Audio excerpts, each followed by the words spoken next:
దంచి సంగటి చేస్తా అన్నారు. దంచి రోట్లో పోసి నీళ్ళు పోసి దంచి కడిగి 3 సార్లు తెల్లంగా వస్తాయి. కడిగి ఏమైనా ఎసురు పోసి సంగటి చేస్తా అన్నారు. రాగిపిండి కొడుకోబెట్టి రాగిపిండి వేయాలా? అన్నం చేసుకోరలే. దానికి తగినట్టు ఎసురు పోసుకొని సొద్ద సంగటి చేసుకుంటారు. సంగటి అది కూడా మళ్ళా ఇంకా అయ్యి ఇట్లా ఉంటాయి ముద్దలా. అయ్యేంటి కుడుములు కూడా ఇచ్చిరేది. ఉప్పు వేసి పిసికి నీళ్ళలో పోసుకునేది. ఉప్పు పిసికేది, పిండిలో కలిపేది, ఇంత ముద్దలు చేసేది, కడాకు పెట్టుకునేది, ఒక దీనికి వేసుకునేది, ఒక సంగటి తట్టకో లాంటి సిద్ధికో వేసుకునేది. ఆ చదువుదంత పెట్టి కుడలు ఇడిచి పెట్టేది. అవి మండుతాకే ఒక చుట్టూ పెట్టేది. కుటకు ఏంటి కుడుములు పిసికినట్టు ఇండు పెట్టేది. మళ్ళా సగరానిచ్చేది. మళ్ళీ ఒకదానికి ఒకటి పెడితే కరుచుకుంటాయని సగరానిచ్చి మూత మళ్ళీ ఆ పెట్టినట్టు సగొస్తాయి.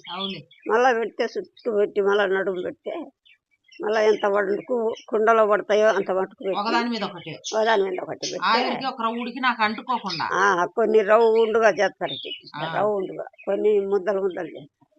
అట పెట్టి మూతేసి మంట పెడితే ఉడుకుతాయి. ఒకటి పుల్ల చెక్కు లేదంటే సెలాకుతోనో తీసుకుంటేది ఇచ్చే లోపల ఉడక్కుంటే కానొస్తుంది. ఉడికింటే అంత బాగుంటుంది. దాన్ని ఎట్ట తింటారు? దాని ఏదైనా కొన్ని కోసుకోవడము లేదంటే ఒక పానకం బెల్లం పానకం చేసుకొని దాంట్లో తీసుకోవడం తినేది. అట్లా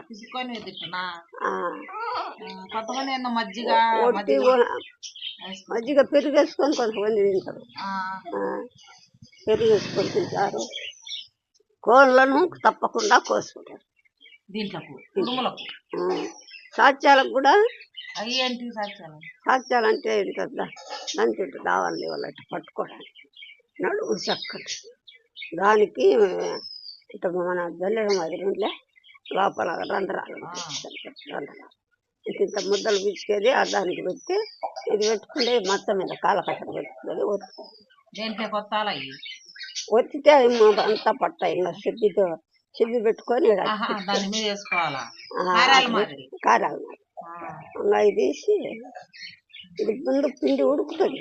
ఉడకబెట్టి పిసికి ఉడకబెట్టి ఉడకబెట్టి గెలిచి సంగటి చల్లాటినిచ్చి వస్తే పడితే ఇంకా చల్ల తట్టాలకు సిగ్గులకు గిన్నెలకు వేసుకునేది. ఆరితే ఇంకా ఎరగకుండా ఇంకా పొద్దునైనా మాడాకనైనా ఉంటుంది. ఆరబెట్టుకోవాలి. వాటిని ఏముండదు ఆడ ఇంట్లోనే ఏం ఆరబెట్టేది లేములే. ఉడికినేది తినడమే. అన్నీ కలుసుకుంటాయి కదా. గుమ్మరిచ్చే మనం సంగటి మాదిరి బో మాదిరి అట్లా కలుసుకోకుండా ఏరేరుగా పెట్టుకుంటారు. ఎట్టో తినేటట్టు అవి అట్నే తింటారా? తింటారు. తినేప్పుడు తినేటప్పుడు ఇరుగుతాయి. తినేటప్పుడు ఇరుగుతాయి. ఆరింటే ఇరగవు. కొరుకుండేది తినేది. అయ్యే కడుపునేది. దాంట్లో కూడా కోళ్ళ కోసుకుంటాం. ఇంకా ఏం చేస్తారు? ఇంకా కుడుములు సత్యాలప్పుడు దోశలు పోతానేలా. దోశలు ఎట్ట పోతారు? ఈ దోశలు ఈ దంచేది నీళ్ళు పోసి మెత్తగా దంచితే అవైనా కడిగి మొత్తంగా రేటాలు రెప్పలు కుదురు లేకపోతే దంచుతాంటే అవి కడిగి తెల్లంగా కడిగి ఏమైనా ఆరబోసేది. ఆ ఊళ్ళో పోయేది కనిమెలేసేది రుబ్బకొచ్చుకుంది. నిలబడుకోండి మెత్తంగా ఇద్దరు బట్టి ఇంత పిండి అయితే అప్పుడు మట్టి ఇస్తాడు. మట్టి బాళ్ళు ఇచ్చేపోయి దాని మీద ఒక దాన్ని పోస్తే చుట్టూ దిగదారినప్పుడు పైన ఒక మూత ఉంటుంది పిడి మాదిరి. అదే ఆ మట్టిది. అది కొనుక్కోవాలి. ఆ మూత ముచ్చే ఏడాది నిలబడిపోయి ఊస్తుంది. అంటే దోశ పెనాలు అట్లా లేక అప్పుడు అవి తింటాను. మళ్ళీ వచ్చినాయి ఇలా అయ్యే మట్టి దోశ పెనాలు వడలు చేసుకొని ఆన్యం కంచుకొని అట్లా మళ్ళీ వచ్చినాయి. అయితే రొట్టె అయితే ఎట్లా చేస్తారు?